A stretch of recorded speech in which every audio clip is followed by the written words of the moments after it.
that when I speak of Spanish, I'm actually, to be exact and precise, I'm using the word castellano, Castilian Spanish, okay? Because as I mentioned before, the word español, Spanish per se, actually includes many different languages. Like Galician is Spanish because it is an official language from Spain, the Kingdom of Spain. Catalan is also Spanish because it is another official language within the Kingdom of Spain, okay? So there are several Spanish languages. And however, the Spanish language that we are learning, the main tongue, the one that is spoken not only in Spain but in all Latin America, is Castilian Spanish, which is Castellano. Therefore, the title for today is Los verbos más importantes del castellano, the most important verbs of Castilian Spanish. As usual, the most important verbs in our language are irregular. And that's the case with these four verbs. These are irregular verbs. In Spanish, we have many more regular verbs than in English. So English has regular verbs and irregular verbs. However, in English, the irregular verbs represent a greater proportion or percentage of the total than in Spanish. Spanish also has a huge amount of irregular verbs. Nevertheless, the regular ones represent a much more significant number, okay? But the most important ones, are irregular, okay? So, I won't get deep into verbal conjugation right now because this is the beginning of the course and I don't want to get into something so heavy as verbal tenses. But in order to start making simple sentences and building simple sentences in Spanish, we need a few verbs, okay? That is why I will be introducing in this class at least these four very important verbs in Spanish. And I'll explain to you what they are used for and when we have to use them. And that's going to be very useful for the whole rest of the course. So, ser and estar are two Spanish verbs that are used to and correspond to the English verb to be. I'll say the same thing in Spanish now. Los verbos ser y estar corresponden al verbo to be del inglés. Bien, ahora queremos saber cuándo corresponde usar ser y cuándo corresponde usar el verbo estar. So now we want to know when do we have to use the verb ser and when do we have to use the verb estar. Because in English we have, for both cases, we only have the verb to be, which makes it much more simple, right? I am Rodrigo. I am here, right? I am happy. I am sad, etc. Okay? So, and this is the rule. Ser means to be for more permanent cases or situations. Estar means to be, but for less permanent or for more impermanent or temporary cases. And now I'll give you an example for you to understand this. For example, I want to say, I am Rodrigo, right? Like my name is Rodrigo. I will say, yo, for I, soy Rodrigo, okay? Soy is a conjugation for the first person in the singular, for I, in present tense, for the verb ser, okay? So soy is verb ser. Yo soy Rodrigo. My name, someone's name is something permanent, okay? Of course, somebody can change his name, that's for sure. But generally speaking, the name is something permanent, okay? So, Yo soy Rodrigo, I use verb ser because the name is permanent, okay? Yo soy un hombre, okay? I am a man. Yo soy un hombre. Yo soy un hombre. Okay? I am a man. Or I can say I am man. In Spanish, if we leave out the article, right, it's generic, okay? I am a man. Yo soy hombre, or yo soy un hombre. Someone's gender is supposed to be something permanent, therefore, supposedly, I will always be a man, right? So, we also use the verb ser, okay? Yo soy un hombre, okay? Now, here you can see how and when we use the verb ser, but the verb estar, I'll show you how we use it now. For example, I am happy, right? This is a state that can change from a moment to another. Then we don't use the verb ser, we use estar. Yo estoy feliz, okay? Feliz or whatever other adjective, okay, you want. Yo estoy feliz. I can say yo soy feliz. If I say yo soy feliz, instead of saying that right now I am happy, I'm implying that I'm usually or I'm always a happy man, okay? Why? Because the verb ser is used for something permanent that doesn't have changes, okay? So, if I say yo estoy feliz, I'm saying right now I'm happy, right? This is my present state. If I say yo soy feliz, it's like saying I'm always a happy man, right? This is my state of mind. This is how I always feel, okay? So therefore we would usually use estoy for this, okay? Now look at this one. Yo estoy contigo. Yo estoy contigo.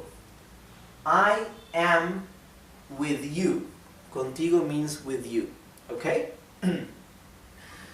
So again, I am with you. This is something impermanent, right? Because it's not a permanent fact that I'm with you. Right now I'm with you, next year or next minute I can be with somebody else or just by myself, okay? Therefore we do not say yo soy contigo, okay? We say yo estoy contigo, okay? So we do not say yo soy contigo because soy from the verb ser means permanent. But if we were to say yo soy contigo, that would imply, right, an impossible state. That's why the sentence doesn't exist, but it would imply, if we were to use it, that yo soy contigo, that I and you are together, like bonded, right? Bonded and we cannot separate. That would be what's implied by saying yo soy contigo, okay? Which is a fiction, of course. If you have any questions or doubts regarding when to use ser and estar, you can ask me any questions, you can post them on YouTube and I'll be happy to answer them. However, in my older lessons, there are a few lessons on this same topic, and also, if you want to practice, I really suggest you to go to my website and open the tests and exercises that are online and totally for free, and there you can practice using ser and estar in exercises, and these exercises and these tests that are free are corrected and are reviewed automatically online, so you will receive the correction right on the spot, okay? So I really recommend those exercises to test how you have understood these examples, okay? Now the other two verbs haber and tener. The verb haber has two meanings, okay? As an auxiliary verb, it has the same function as the English verb to have. What do I mean as auxiliary verb? Okay, compound tenses in English use the auxiliary verb to have, okay? For example, present perfect, right? I have gone, I have eaten, I have run, I have spoken, okay? So, the auxiliary verb to have, right, is what we use in English for conjugating any other verb in a compound tense. In Spanish, we would use the verb haber. So, for example, to say, I have eaten, I would say, yo he comido. E would be the present tense conjugation of the verb haber. As you can see, it is very irregular. And we will learn the conjugation in some future class. I have run, yo he corrido. She has eaten, ella ha comido. Okay? So, verb haber in Spanish is used as auxiliary verb for compound tenses. Okay? But it also has another use. To be something. Okay? And what does this mean? Okay, not to be like here, but when you say there is this, there is that, there are 3 coins here, there is a dog over there, okay? There we use the verb haber. It is a very special function of verb haber. So for example, if I want to say there is a cat, okay? Sorry. There is a cat. I will say I. Okay? I is a special conjugation of the verb haber. So there is, in Spanish we say hay. Hay un gato. Okay? So un is the indeterminate article a for masculine. Un gato means a cat, okay?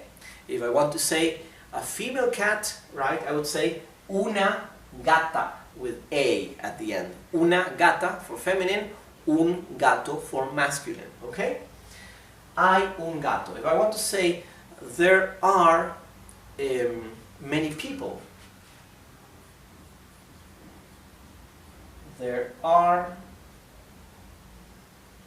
or there is many people, there are many, let's say many, there are many students, okay?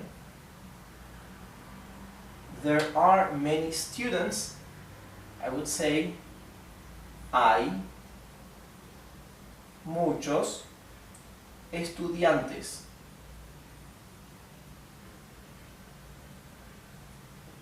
Hay muchos estudiantes. Hay means there is or there are, okay? Muchos means many, countable. Estudiantes for students, okay? Hay muchos estudiantes, there are many students. Okay, so haber is used for as auxiliary verb and for saying there is or there are, okay? Now, our last verb, ahora nuestro último verbo es el verbo tener.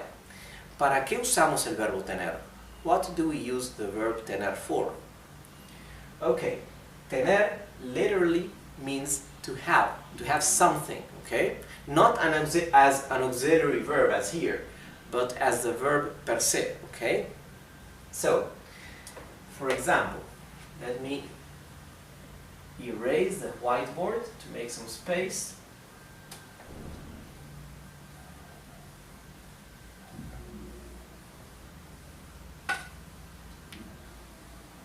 Okay. Yo tengo un gato. I have a cat. I have a cat. Yo tengo un gato. I have a blue car. Yo tengo un auto azul. Okay? I have a blue car. Yo tengo un auto azul. Good. So this is how we use, or what we use the verb tener for. To say, to have something. Okay? Also, to have two, like the verb to have two, we would say tener que. Look. Tener que means to have two. To have two whatever. For example, I have to go to the bank. I have to go to the bank. So to have to, I mean like to must do something, okay?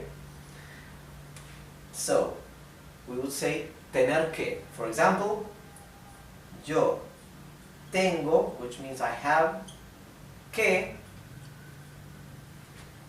ir al banco. Okay? This is the same as saying I have to go to the bank. Okay? To the bank. The word al is a contraction of the preposition a, which means to go to, right? So al is the preposition a plus the article el, which means the. So a, el in Spanish is contracted as al. Okay? So al banco means to the bank. Okay? So here you have seen how we use the verb tener in Spanish. But let me make one observation here. The word auto for car. Auto is a short form for automóvil, okay? Automobile, right? Automóvil would be the full word. However, even though automóvil is still used in Spanish and it's correct, however, we always use simply the word auto, okay? Right? So same like plane and airplane, okay? We usually use plane for airplane, okay? Same thing with auto. Some countries, they prefer to use the word carro. Carro for car, okay?